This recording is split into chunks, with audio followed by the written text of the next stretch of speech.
name's James Redmond, and welcome to another episode of Truth Untold TV. Today, I'm going to go back to Daniel 12 because it seems like it's a common conception that the truth's already been told and it's all here already and it's what everybody believes.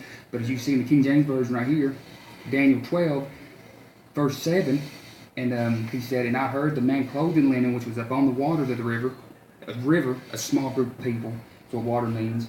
When he held up his right hand, his left hand, swore by him that liveth forever, that it shall be for a times, and a half a time, when he shall have accomplished to scatter the power of the holy people, and all these things shall be finished. Okay, time, and a half the time, that's 3.5 years. Okay, it said he scattered the power of the holy people. What's our power? It's in spirit and truth. So how could he scatter our power? Because God allowed him to, because we fell away. And then of course Daniel says, "And I heard that I understood not. Then I said, O my Lord, what shall be the end of these things?" And Jesus' exact words to him on Daniel 12:9 says, "And he said, Go thy way, Daniel, for the words are closed up and sealed to the time of the end." He didn't tell him.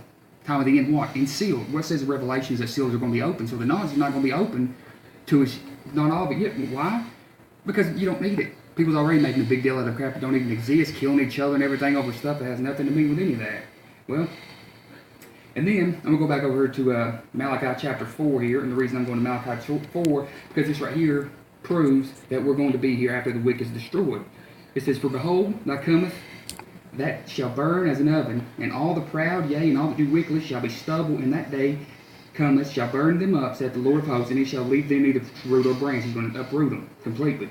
"But unto you that fear my name shall the Son of Righteousness arise with healing in his wings, and he shall go forth and grow up as a calf of the stall."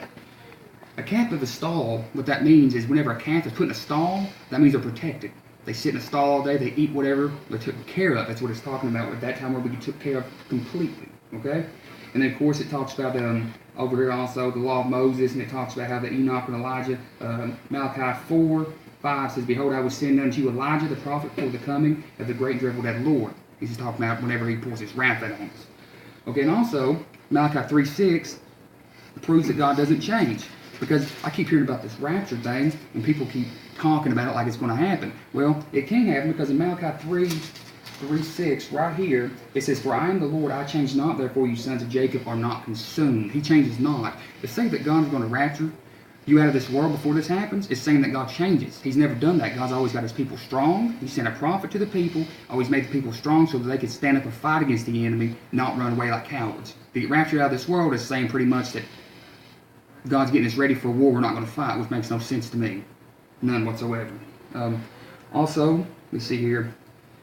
Hosea 4:6, he says, "My people are destroyed for lack of knowledge, because thou hast rejected knowledge," he says. "I will also reject thee, that thou shalt be no priest to me, seeing that thou hast forgotten the law of God, I will also forget thy children." He said because you rejected knowledge. See, a lot of people don't want to read the whole thing. They say we're destroyed because of lack of knowledge. Well, it's because you reject it. And what's going on right now? People are rejecting knowledge. The power of the holy people is in spirit and truth. See, we have the Spirit of God right now, but not the truth, because we've been lied to. So therefore, when you reject the truth of God, the Spirit goes with it. Because the Spirit is not going to dwell in somebody that rejects God's knowledge. It's just not going to happen. And it never has, and it never will. Also, Revelation 9:3 here. Revelation 9, chapter 9, verse 3. "Locusts of the earth are zombies. They open up the bottomless pit." Well, if you read it, it says that they can't hurt the people who is sealed, which means the people that are sealed that did not accept the lies of this world right now has a seal on their forehead, meaning God protected them because they accepted him. And I can even show you, and I'll show you another verse here in just a minute about it. It said they cannot die because they are living dead. If you read it, it says that they looked for death and could not find it. Why? Because whenever they were bit by the locusts of the earth, they were in grave pain, it said, and they could not die. Okay? So it means they were cursed to live forever, pretty much. Also, 9:7 says, "the faces of men." Well, anytime it ever says the face of an animal, a man, or anything, it means it's a likeness. So that means they look like men. They didn't look like demons, they look like men, zombies. 9:8 had the hair of a woman. All that means is you have to shoot them in the head. You have to shoot the zombies in the head to kill them. It's always been that way. Why? Hair of a woman, because God said in the beginning he made woman weaker than man like that because of her emotions. It doesn't mean that I'm sexist, it's just the way the Bible is.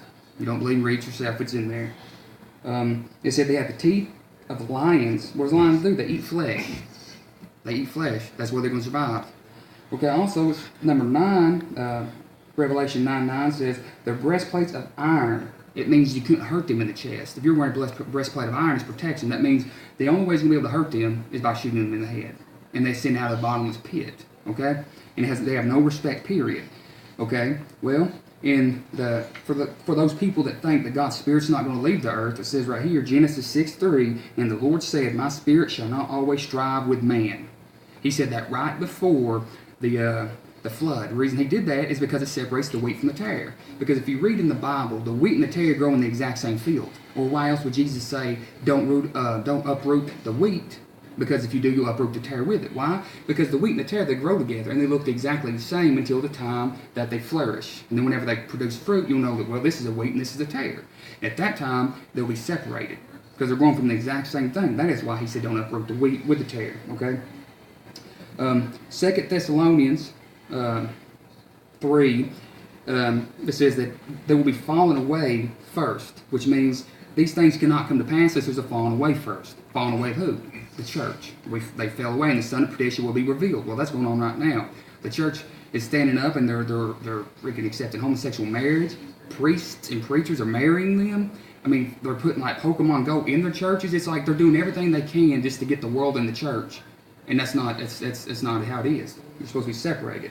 1 Thessalonians chapter, I think it's 4, verse 15. It says, "Dead in Christ." First of all, you're not dead in Christ. You're alive in Christ, because the Bible said if you also died with Jesus on the cross, and therefore whenever